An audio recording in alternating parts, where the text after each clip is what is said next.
All right, so today we are going to talk about annotating and how you do it, because it seems like these days whenever a teacher or professor gives you a piece of writing, the first thing you're expected to do is do some sort of annotation. So we want to talk first of all about what annotating is not. Now, I remember when I was in college and I would buy a textbook, annotating I thought was highlighting. And so I would just be reading, and every time I thought something was important, I just highlighted it. Now, I didn't know afterwards or later when I went back to reread it why I had highlighted that. Was it evidence? Was it evaluation? Was it a question? I didn't know. So simply highlighting is not annotating, it's just coloring.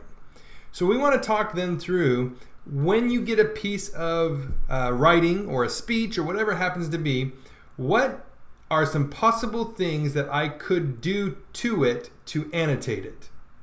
So before you actually do anything on the paper, it would be helpful to know the purpose if possible. So if you are researching and you want to pull out evidence, then your annotation might focus then on what is actually evidence versus what is commentary or what is explanation. But if you actually know what you're going to be doing with the document, if you're looking for claims, right? If you're looking for vocabulary, whatever it happens to be, knowing the purpose will help actually focus how you annotate. So if possible, know the purpose. So one of the things you can do is to start unlocking the parts of the text that are actually a little more challenging or difficult. And to start that off, you would want to decode vocabulary. Any words you don't know, you should write the definition next to them or in the margin to help clear things up. Then if the way something is worded or the way something is said is confusing or is just kind of deep, you can maybe even circle that and put a question mark. Not sure what this means. Make a note of those parts of the passage that might be a little more challenging for you. So identifying and evaluating the evidence might be a task that would be important to consider when you're annotating. So if you've come across a piece of evidence, right, you're all of a sudden you're trying to differentiate between what are the facts and what's the evidence within this passage versus what is some sort of commentary or analysis, right? We want to kind of separate those two out, and that would help us especially if we're doing some sort of research, because if you're writing a research paper, you don't want to put a bunch of people's opinions into your research paper as though they're actually evidence. If you can evaluate it as well, like if let's say this is a statistic, this is a historical incident, this is a known fact, this is an analogy. So if you can identify and then evaluate the strength of that evidence, that's something you can do when you're annotating. So another thing you can do, right, is identify the claims. If this is an argument or a persuasive piece, you're trying to find the purpose of the piece. Knowing what they're actually trying to get at, the purpose behind it, can be discovered by identifying or isolating the claims. And you should be able to find a main claim, what's the overall big picture that's being argued, and also some of the subclaims. You also may be looking for words or phrases that the author has chosen. If you see particular words that have not underlying meanings, but weight behind them, connotations in other words, there's emotional weight behind certain words. What is the author trying to provoke in terms of response from the audience that this piece is for? So any words that have or phrases that have kind of subtext or deeper meaning, you want to draw attention to those. Write a little explanation like this word is heavy or this is powerful, that kind of thing. Another thing you can look for is perhaps structural or grammatical choices. The way authors put together sentences, their construction. You actually can put together sentences so it reads faster. You can put together sentences so they read slower. So you want to pay attention to how the actual structure is put together. And that also helps you understand what's of value to this author. And then you might also see some rhetorical devices. I did a whole video series on rhetorical devices. So when you're reading, an author might choose a metaphor or a simile. An author might choose juxtaposition, some sort of repetition, and there's a whole bunch of different types of repetition. But if you can notice certain things repeating, perhaps the way that the author is choosing to employ certain rhetorical devices, they do that for a reason. There's supposed to be an impact on that. Repetition has an impact. So if you can see those kinds of choices as you annotate, it's a good idea to make note of those as well. Okay, so the practice that we're going to do with annotation here is we're going to look at this passage called Innocent at Rinkside by William Faulkner. William Faulkner had attended his first hockey game, and while he was doing so, he wrote, scribbled down a whole bunch of notes, and he came home and he developed and wrote this piece, and he's calling it Innocent at Rinkside. So again, one of the first things I want to do is I want to perhaps know, okay, what words here do I not really understand? So reading through this, right, I might have a couple things. What does it mean to be resigned, for instance, okay? Having accepted something unpleasant that one cannot do anything about. Right? Reading through here, paradoxical. Not sure maybe what that means. Right? Absurd or self-contradictory. Okay? Stagnant. No current or flow. Unpleasant smell as a consequence. All right? Coalesce. Come together to form a mass or a whole. Kaleidoscope. Complex patterns of colors, multicolored. I went through and there's just some words that I'm not aware of, and so once I have those defined, what have I done now? I've brought down the sophistication, at least in my mind, of the piece. Okay, so that's one of the levels we had talked about. The purpose, I know the purpose that I'm reading this for is I'm looking for tone, I'm looking for feeling, the mood of this piece, and so in that sense, I kind of know what I want to be highlighting. The vacant ice look tired. All right, so the vacant ice, obviously, right, nobody is there, but this here looked tired. So look tired, right, that's an example of personification, though it shouldn't have. Why wouldn't that? Why not, right? Why not? Probably the game has not started. They told him it had put down only a few minutes ago following a basketball game, and after the hockey match it would be taken up again to make room for something else. So Innocent at Rinkside is about a hockey game.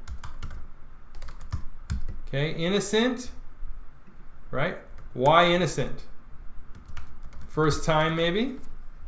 All right, I'm asking questions. If I don't know for sure what's going on, these kinds of questions help me understand what's happening, okay? But it looked not expectant, but resigned. Okay, like the mirror simulating an ice in the Christmas store window. So that right there, like the mirror in the Christmas store window, that's a simile, right? So why a simile there? Gives empty feeling. Okay, so the idea here is like this is just a mirror that's laying there, not being used. Not before the miniature fir trees and reindeer and cozy lit cottage were arranged upon it, but after they had been dismantled and clear away. So this whole idea here of this ice laying out is like it's just tired. It's been used already. It's empty. It doesn't look like any action is going to happen, right? Doesn't look alive. Like no action will take place. So when I look at this first paragraph, right, doesn't look alive, like no action will take place. It's just kind of wrapped up. It's over with. Like you got here and you're too late. That's just the feeling that you get. You know, when you have a list of things, oftentimes grammatically speaking, you'll use commas. But here, for the fir trees and reindeer and cozy lamp, so instead of doing commas in this list, there's just and it's kind of dragging it out. So that's a grammatical choice that is being made here to kind of just like giving space here in this sentence, kind of dragging it out. Next paragraph then it was filled with motion, speed. Now look at this difference here, right? You have and instead of motion and speed, now you just have a comma. Why is that? Well, it's to make it faster, right? So you have all of a sudden people out on the ice, people on ice, feeling is faster. So there's a difference here. And so this is really an intentional choice when this and is being used versus the comma and no and. It could easily been done that way.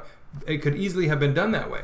To the innocent who had never seen it before, it seemed discorded. Ooh, we didn't look that word up. Discorded, disagreement, lack of harmony. That's what we're looking for. So it looks discorded and inconsequential, right? Like there's no meaning to it. So when we say this, look discorded and inconsequent, what is he talking about? There's no noticeable pattern here. So he's talking about, if you've been to a hockey game, when all these people start coming out onto the ice and they're skating all over, it seems like, what's the point? What's going on? It was bizarre and paradoxical, and so here we go again, right? Like, you have this, here's another simile. Like the frantic darting of the weightless bugs which run on the surface of stagnant ponds. Look like frantic insects. They're just running all around. Okay? Then it would break, coalesce through a kind of kaleidoscope. Here's this is a lot of similes in here. Okay? Like a child's toy. So it has like this kind of playfulness about it. If you want to really get down to it, right? There's a playfulness.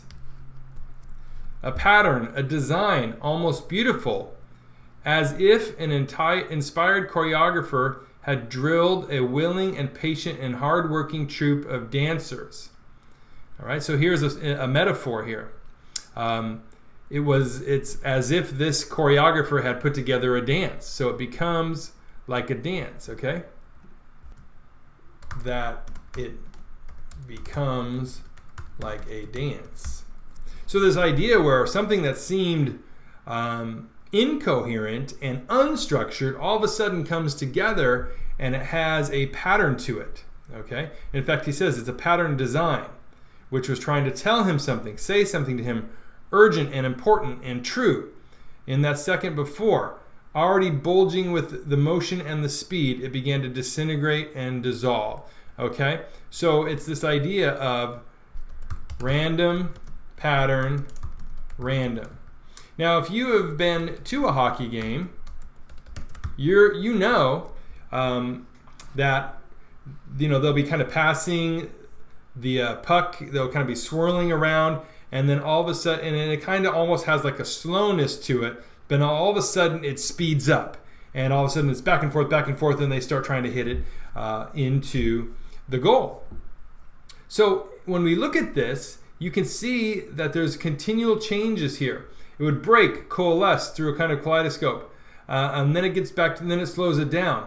Had drilled a willing and patient and hardworking. So we lost the commas again and just put the conjunctions in between there. So it's almost that feeling of hurry up, slow down, and like you're watching the game. And so this is one of those ideas where there's a deliberate choice in structure and how these sentences are put together, how words are put together, and how words are separated to give a sense of fast, slow, fast, slow. So he's new to this game, and the feeling is like he is confused, it seems random, and then like a child's toy, all of a sudden the colors and the patterns kind of come together, and it actually looks like it has a purpose, and looks like it has a meaning, and then it breaks up and disappears again.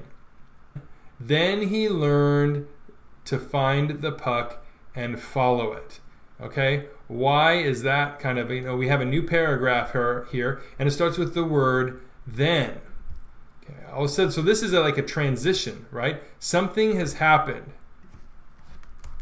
Transition, change. Something has happened here, and we know what's happened. He's starting to get the game. All of a sudden, he is able to focus on this tiny little puck that's what the game is all about. So this is swirling mass, and then he learns to find the puck and follow it. And if you've seen hockey before, or even played hockey, you know that puck can disappear because it's going so fast. And then here's another transition, right? Then the individual players would emerge. So all of a sudden, instead of a swirling mass, he's seeing individual players. Okay, so he's basically noticing key aspects and parts of the game. Okay? They would not emerge like the sweating, barehanded behemoths. Oops. We didn't look up that either. Behemoths. Huge, monstrous creature. So now there's a comparison. Right? So we have another simile. They would not emerge like the sweating, barehanded behemoths from the troglodyte mass of football. So there's this comparison, right? When you see American football, they're more bulky, they're huge, they're giant men. Okay, so we have a contrast or a juxtaposition with American football, kind of brute strength here, versus what? Okay. Instead, and so here's our key word here, instead of what? So what was it like more here?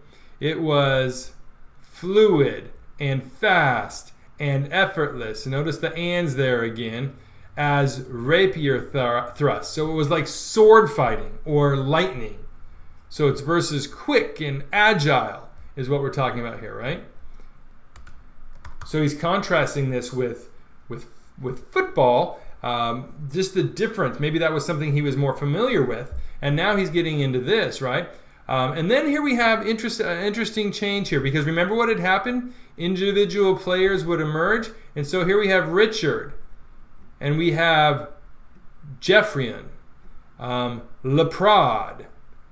So we have these hockey players, and he's noticing characteristics about the hockey players. I'm assuming the names are on the jersey. With something of the passionate, glittering, fatal, alien quality of snakes. So this guy is kind of snake-like. Jeffrian, like an agile, ruthless, precocious boy who maybe couldn't do anything else, but he didn't need to. Okay, so maybe this is like a rookie, right? He's like a rookie who takes risks. Ruthless, precocious boy. No, not even a comma there. He's just kind of like, and that gives us, ruthless, comma, precocious. Should be comma, no comma there, to kind of just like rush it together. Who maybe couldn't do anything else, but then he didn't need to. So it's just like you get a sense of rushing from this guy. And then the veteran Leprade, okay? So this is the old timer. Still with the know-how and the grace, but he had time now, or rather, time had him. So this sentence already is kind of slower because this guy's a veteran and he doesn't move fast like Jeffrian did, right? Slower but skilled. Okay.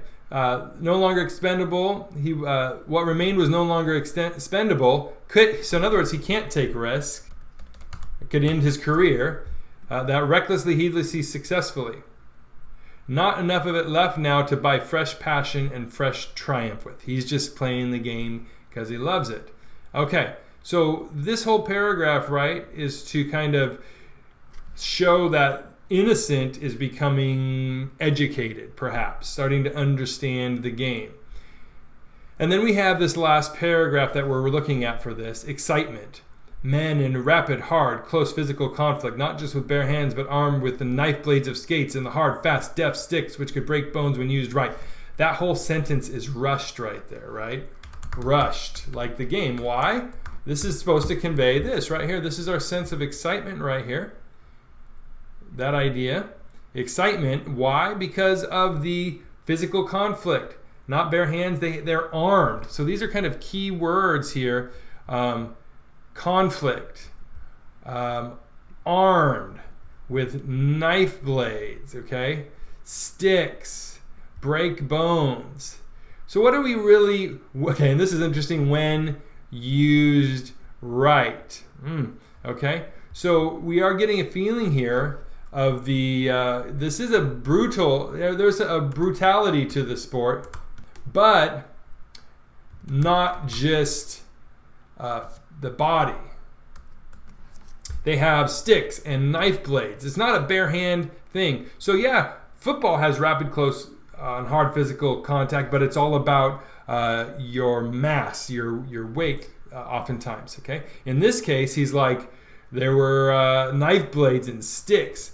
Now here's the interesting next part. He had noticed how many women were among the spectators, and just for a moment he thought perhaps this was why. That here actual male blood could flow, not from the crude impact. So this is kind of interesting. So they could see not from the crude impact of a heavier fist, but from weapons. Okay? So he didn't know. So why women was his question. What's interesting to women about this game is his question. I'm not asking that question, but he wants to know. All right? And this is his conclusion, right? It's not brutal in terms of physical. It's not like physical domination, but from rapid and delicate, okay, stroke of weapons, which, like the European rapier or the frontier pistol, reduced mere size and bronze to perspective of the passion and will. Okay, so this is an important part here to me. Reduces its brawn, reduced. So this is what he thought.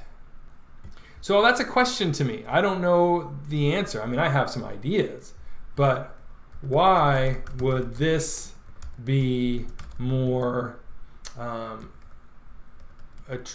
more of a draw to women? Okay, what is it? What is it about that?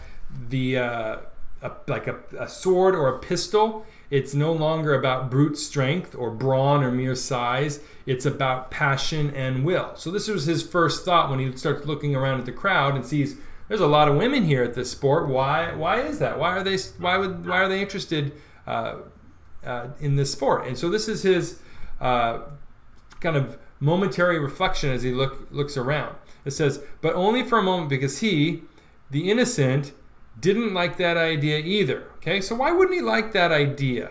I mean, is it a bad idea? Does he think it's sexist? I don't know. Why doesn't he like this idea?